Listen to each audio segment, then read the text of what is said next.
Welcome to the Always Becoming podcast with Dr. Lynn Santiago. Dr. Lynn and her guests explore two questions: who am I? And are we always becoming? We all have a becoming story. Be inspired by the personal becoming stories told by guests who share the risks and challenges, the successes and the letdowns, the joys and the heartaches they experience while on their own becoming journey. Here's your host, Dr. Lynn Santiago. Hi, everybody. I am so excited to be able to share with you this next episode.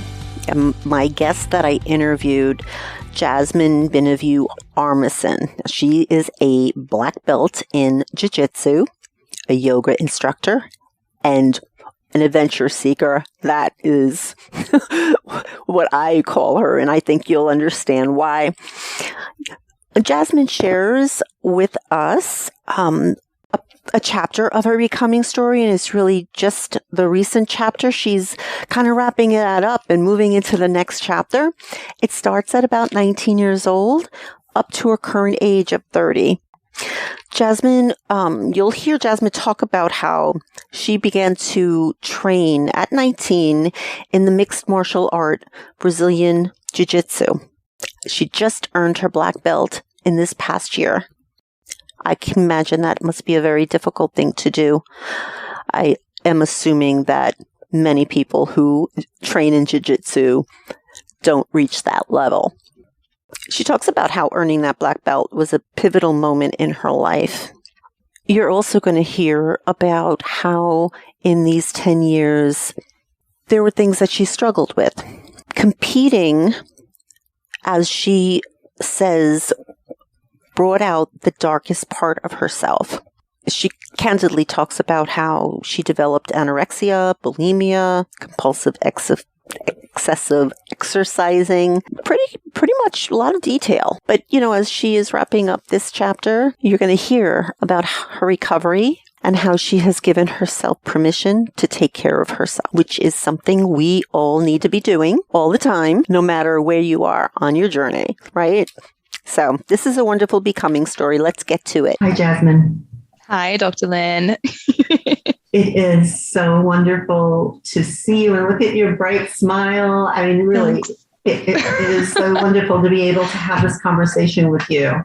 Yeah, thank you so much for reaching out. It's fantastic to be here. Mm-hmm.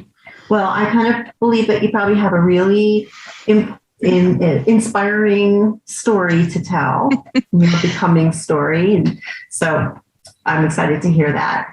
Yeah. So you do know that every guest, I ask the same question. Are we always becoming? Yeah. It's a great question. And I gave us a noodle, and I think it's really contingent on what you define as becoming, right? Because becoming to some people can be a very finite, finished result, right? Of becoming something that you've looked forward to. For me, I think becoming is an evolution. What I thought was becoming when I was 20 is drastically different to me. What becoming is now, I'm almost 30, and it's constantly evolving and constantly changing based on our experiences and the crests and peaks of life and how we just evolve as a person over time. So yeah, we are always becoming, but is that becoming always the same? No. Well, you make an interesting point that who you were at 20 or becoming at 20 is not who you are becoming now, but there's all this 10 years between that. Yeah. Right? There's this 10 years of long time happening, life happening, events happening, people met, people lost. I mean, there's all of those kinds of things. How would you fill in some of those 10 years, just for a moment? I have lots of other questions for you, just in the sense of maybe milestones that would say, yeah, I was started here and now I'm here. Oh gosh, what a question. I think, when I was 20 and even in my early 20s, I we can just, love is like a very simple reference we can make, right? Still basically a child. I was just figuring out adulthood, and I didn't even know what I wanted in a life partner. And I also didn't at the time feel that I was deserving of a life partner that was good for me. And, you know, that point at 20, I didn't have any aspirations. I didn't have much hope around that. And my vision of what I wanted in a person was different. And then probably around 25, I started to, as I did internal work in my recovery and just taking the time to, not to be cheesy, like love myself. It's wonderful. we figured out what we wanted, right? And we figured out that this is the type of person that I want to be with the rest of my life. And we might not have believed it at the time, but we were going to go that direction. And at this point, you know, at 29, I'm married to the love of my life, and he's exactly what I decided I wanted. And, awesome. You know, just that I know now. I had an idea at 25, and now it's like real. It's in real life. It's tangible. It's become, to bring it back. But yeah, that's just a good example that I think about more than anything. Yeah, I think it is, because it shows that kind of that path from not even believing that it could be, and not believing that you had even deserved it, to, okay, maybe I do deserve it, and who would I kind of want, and then to finding that person, and then to making that, and nourishing that. Yeah, exactly. So, okay. So I know you have a lot of accomplishments, and I want to give you the place to start with your story of where, you know, kind of where you want to start, because I know there's just so many things, and I'll ask you, and I'll bring you back to some other things, and we'll see how it goes. But let's just let it go very organically, as you said. Yeah. I think honestly, the best timeline to reference is actually my time in Brazilian Jiu Jitsu and MMA, because it did start at about 19, and we're still in it. And the peaks and valleys of my life are very like parallel with like that experience.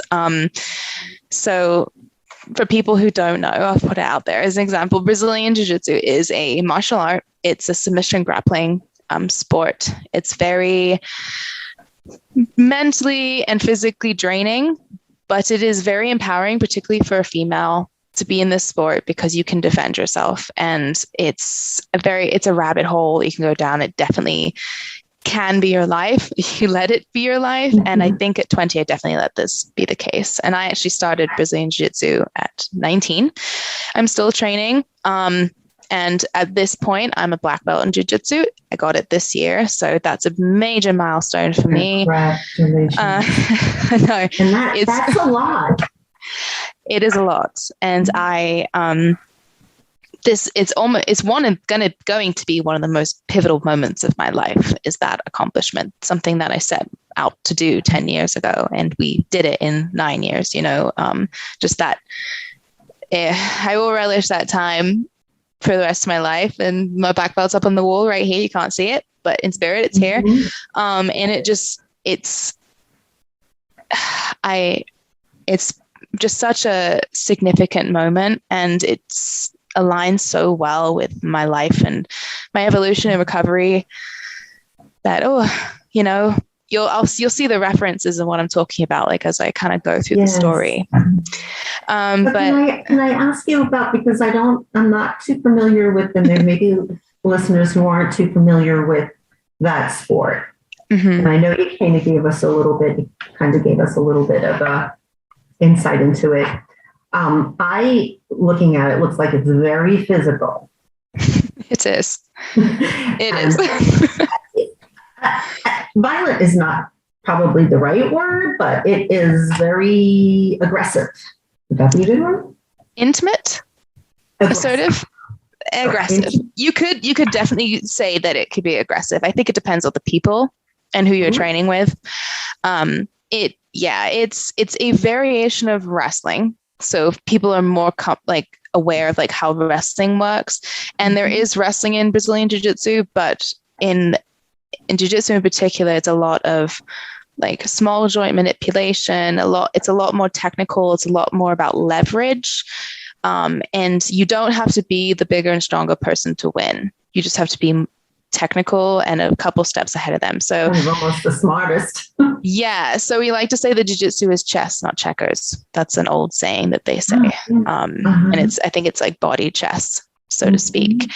And they do call it the gentle art. I debate that, to be honest. I can see it being gentle, but I don't see that more often than not. I think it's, like I said, it depends on the person and where your background is. If you've done wrestling or kickboxing or any of these other MMA sports, and where you are in your life, you might have a chip on your shoulder and just be a little bit more aggressive in general, or you might be super relaxed and like kind of a yogi and you're trying this new thing and you kind of a little bit more flowy, and your environment and where you come from definitely affects how aggressive jiu-jitsu is. So it's like how your approach is. Exactly. So why that? Like, why did you choose that? You're 19 years old. There's like all these other options. And so I'm really curious about what was it about jiu-jitsu that, that really drew you? I had been a dancer for most of my childhood and teenage years. So I was going through a high school breakup, classic, and I needed something to let out my energy. And I was actually working at a gym that's just as a part-time job during college that had an MMA gym in the back. I didn't really know what it was, but they did offer like kickboxing fitness classes and things like that. And I already had a good time doing boxing because at the time I needed somewhere to let out my aggressions, and boxing seemed like to be like a good approach for this. So I ended up giving up dance and going to doing these boxing classes. And there was a girl who worked inside the MMA gym, and she's like, you should come try jiu-jitsu. It's so fun. And, I was like, why not? Because I didn't have anything that was really my passion right now. And I took a class probably the week of Thanksgiving in 2012, I don't know, something like that. And I fell in love with it. It's a lot of fun. And I don't think people understand how fun it is until they do it. It's very odd looking at it from the outside looking in. But once you're in there, you forget about the intimacies of being close to somebody or being in these awkward positions or the fact that you could get hurt. You just have fun. You're laughing and you're smiling and you're just enjoying yourself while getting this workout. And that's what appeals to a lot of people, is the fact that you can be doing something super physical and it stimulates your mind, it stimulates your body, and you get this camaraderie with people doing this very primal thing, which is fighting, right? Essentially. And you just fall in love with it. You have to be in it, I think, to get it. I just heard you say something and it just, clicked with me because you said it twice. Intimate. And I think about, well, what would be the thing that would hold me back and something like that? And it would be that kind of thing. It would be being in these positions, like somebody's holding me this way and I'm holding somebody else. Yeah. And I could see me being pretty shy about it. And it would take me, it's like a mental thing to take me that time to get comfortable with that and to try to let go of any embarrassment or ego stuff, right? Yeah, exactly. So that is a mind thing as well. Yeah, and I think your first couple classes will definitely be that way, but I think you when you realize that no one else is thinking about that, you stop thinking about it. That's great. You realize like, oh, no one else cares. Okay. Right.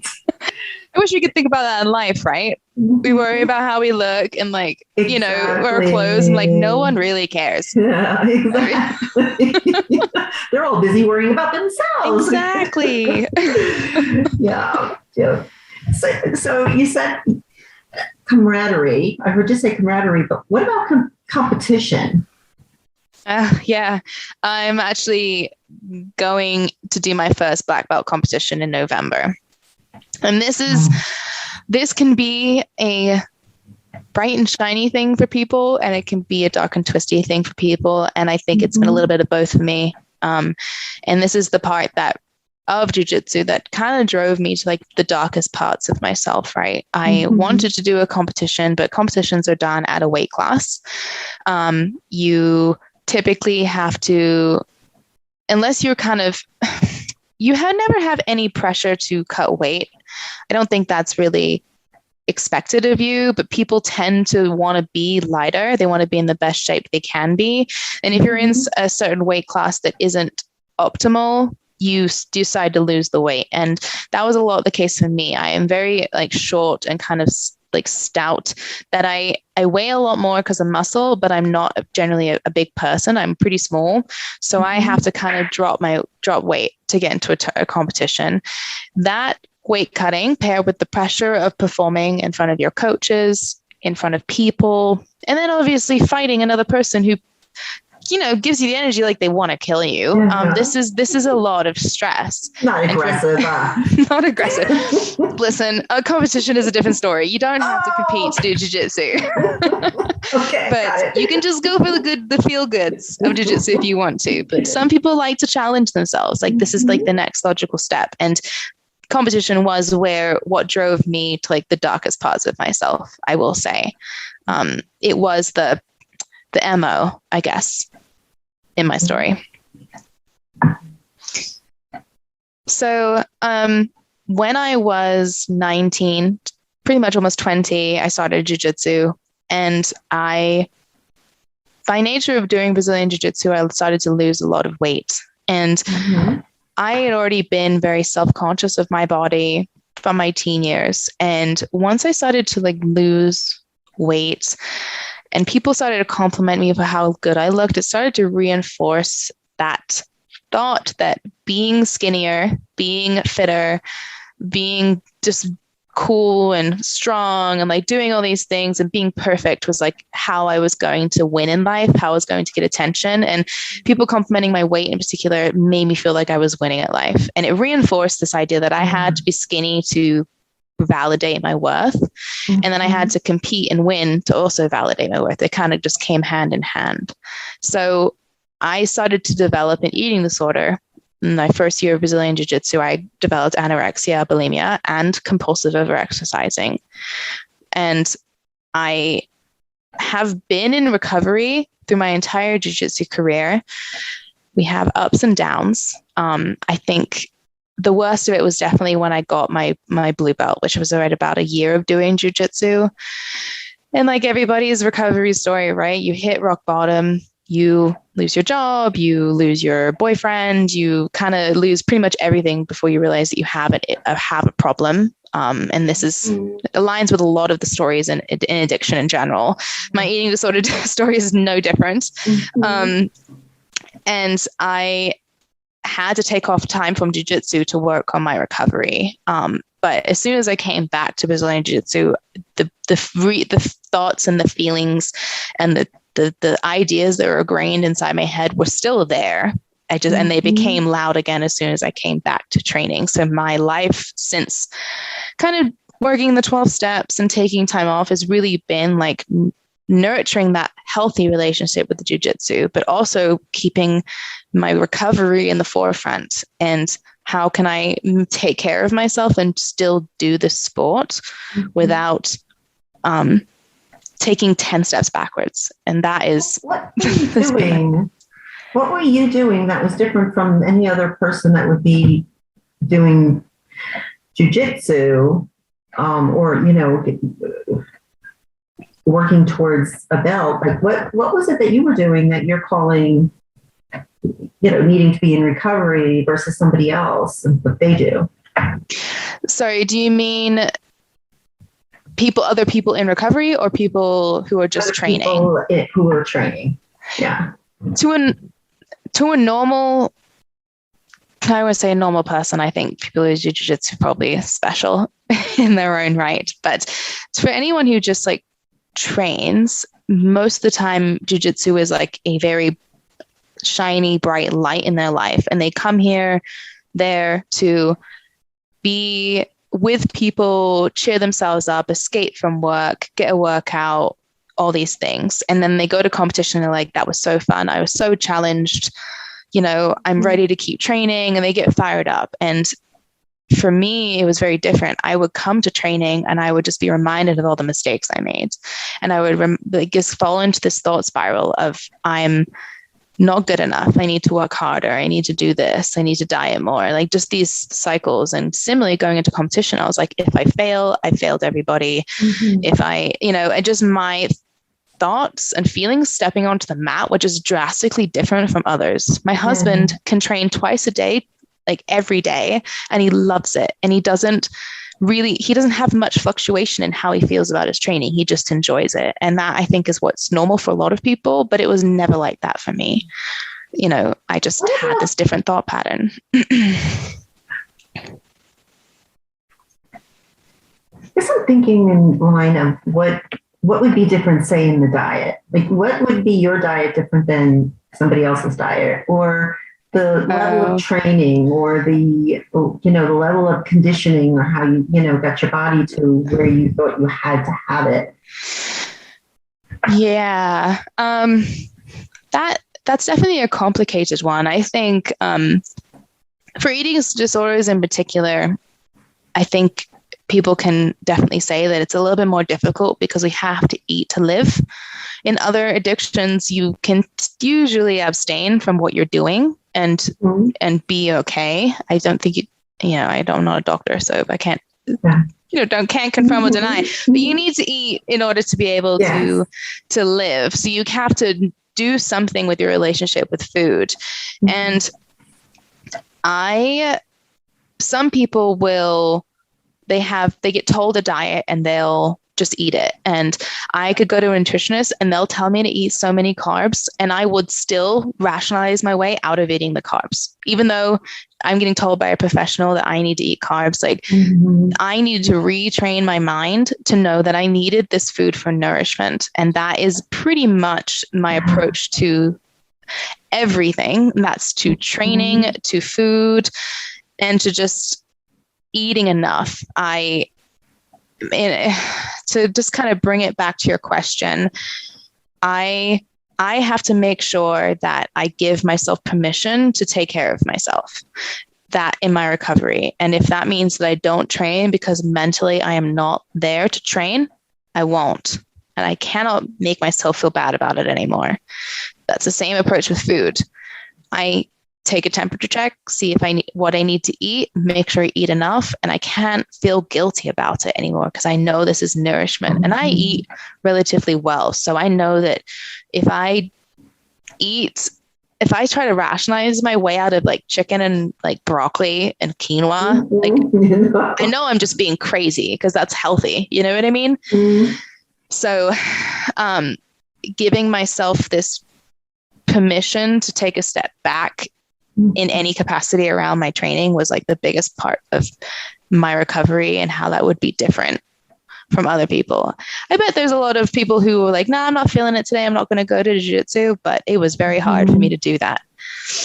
So it sounds to me like you're more conscious of what's happening, your thoughts, and making conscious choices about what you want to do. Taking hunger cues, all that stuff. Yep. Exactly. If my hips are hurting, I probably shouldn't train, kind of things. It's very obvious red flags. Exactly.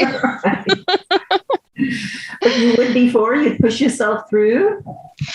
I would push myself so hard on no food and just trying to be something that a robot would be able to do, not a real human being. And it took a long time for me to be able to take that step back and give myself the space to take a moment, first of all, and make the right decision that was best for my health. You wrote something, as we were kind of communicating back and forth, you wrote something that I found really interesting. You said, I wasn't addicted to things. I was addicted to filling a void inside of me.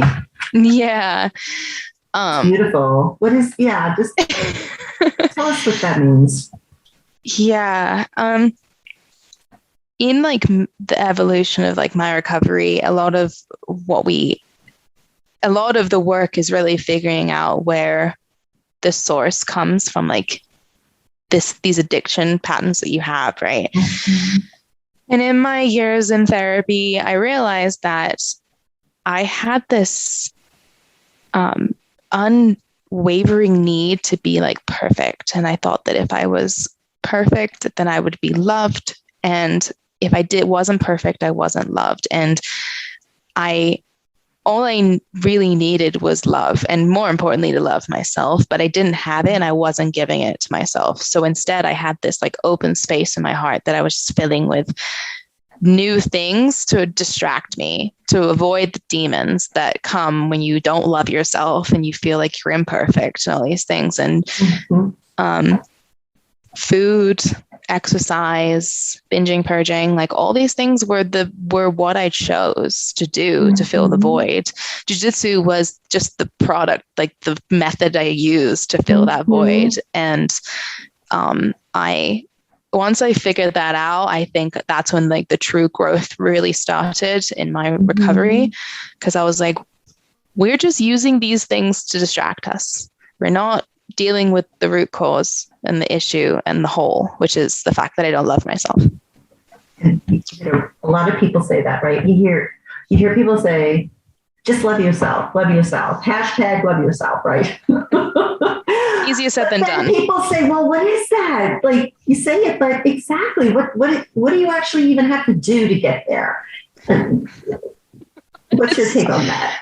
Oh, that's such a hard question, because we first have to address the negative pathways in our brain, right? We've created these like habitual voices inside our head that berate us and make us feel less than. And I got to a point where like that would just be playing in the back of my head all day, every day, where I would just default to that. Like it was such like a habit that I would be like, my arms look fat, or that was terrible. Like just like immediately going to this like this place of just like beating myself up. And that is the hardest thing to change. And I will be the first one to say that I am not a professional at that. I am at best able to stop myself. That was the first step for me, is like, I would be aware of the thoughts, and then I would be like, no. But I could never try to do. I mean, that's really what we, with anything, it's about become more conscious, make conscious choices. So when you say, you would become conscious, really aware of the thought, then you had a choice how you're going to respond, instead of it being like impulsive, kind of impulse. Exactly. And to this day, sometimes it is just me stopping, saying like, no, stop. And then moving on and letting go of the thought. Because even these days, like I still have to like, sometimes we're spiritually fit to be like, okay, no, you're a beautiful butterfly, a special snowflake, and you deserve all the love in the world, right? But then sometimes you're like, this is not on my wavelength right now. I'm just like, can we just... Because I'm not really a butterfly. I'm not a butterfly. I'm not a unique snowflake. We could dream, but we're not. Well, you are a unique snowflake. Thanks. That was the first step, though. How do you think you help others in their becoming journey? I think, if anything, you can describe me as a person who has a lot of perseverance. And I think people identify with that a lot in my family, but also like my students in Brazilian Jiu Jitsu, right? And because I teach as well. And just knowing that continuous effort is going to get you to the place you want to be. If you decide that recovery is your goal, black belt is your goal, or, becoming a licensed professional or anything like that, like it's the effort, the continuous effort that's going to get you there. And that has been my like guiding force through my entire recovery, is like, okay, I just need to do this. If I keep doing this, then I will get to where I want to be, and into a healthy place in my life where I'm not ruled by food and addiction and all these things that just make me not a good version of myself as I should be for the world, right? Mm-hmm. And you could say the same thing about jiu-jitsu. If I keep coming to jiu-jitsu, I will eventually get in my black belt. And I think I definitely have a good story for perseverance for people. It's like you just continuous effort, you keep coming, you fall down, you get back up, and you eventually get to some place where you're proud of who you are and you feel like you have something to give to the world. Like you asked me to do a podcast like this when I was 20. No way. I was probably not the best version of myself for this podcast. So, I think you asked me 10 years ago would I do podcasts, I'd be like, exactly, right? You never know.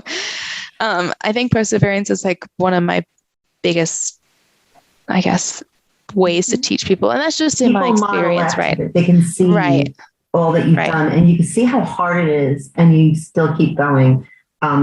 You know, I follow you on Instagram, and what that means is that I do get these posts that are amazing. Like you're doing these amazing things, like water rapids and climbing. Do a lot of things that can kill me. That's bad. Well, you know, again, I don't think that's something that we can put in this sort of that bell curve of, you know, sort of the average person. Especially even as much as I would say a stereotype, even maybe a woman. Yeah. Yeah, the things I do a lot of things. I like to snowboard. I like to rock climb. I like a lot of these active things. I do other things than active, by the way, folks. But these are things, you can't do a fun photo about like doing yoga most of the time or meditating. You're just sitting there breathing. You know what I mean? Important. It's important. You do yoga and you meditate. I do the things.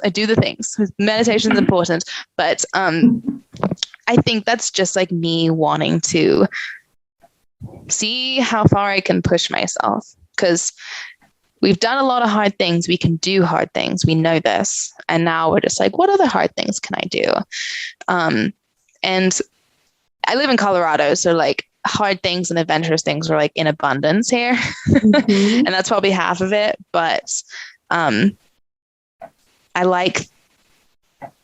also like the ability of being new at something again. Like jiu-jitsu, I've been doing it for a while. I'm not a master by any means, but I know the language. So like doing something new, like rock climbing is basically me being a white belt again. And it's very hard. And it's not something that there are some females who are amazing at it. And I am not one of those people, but it'd be really cool to be like decent at it again. And just persevere through through the difficulty of trying to develop upper body strength and figure out these boulder problems, as they call it, like puzzles on the wall that we climb, and just another opportunity to grow. It's something new. Yes, absolutely. So, yes. And it is there is this very holistic piece to all of that, because it is still a mind thing, confidence in yourself that you can do it, right? And trust. For me, in my body is the biggest thing. Like trusting that I have the ability to do these things is one of the biggest things. Because for my eating disorder in particular, I've had no trust in my body and like what it would do, you know. So no trust in you either. I would imagine, you know. Yeah. Trust in yourself. Exactly. Yeah. Well, this has been wonderful. We do have to wrap up. You know, just really love how inspiring your story is. Thank you. You know, I know that it's going to be very helpful for others listening. I always ask guests, I start with guest quotes or what they believe, and then I end with, is there any kind of, is there a quote or a mantra or an affirmation that, you know, really inspires you, that kind of keeps you going? Yeah. I don't know if you're familiar with the poet, but his name is Young Pueblo. He's a American poet and meditator, and he has a fantastic story. But he has this quote that I read all the time, which basically is, the future you needs your determination. Say yes to the hard things that make you better. Diligently build the habits that set you free. Unapologetically create a life of your own design. Every moment of effort enhances your vibrancy and sets you up for majestic existence. Wow. So yes. That is fantastic writer. He has a ton of word magic. Just say it is bing. Bing.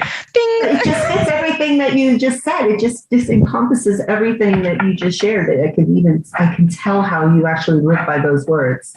Why those words resonate with you. Yeah. It's a lovely quote. It's on my phone because so I see it like all the time.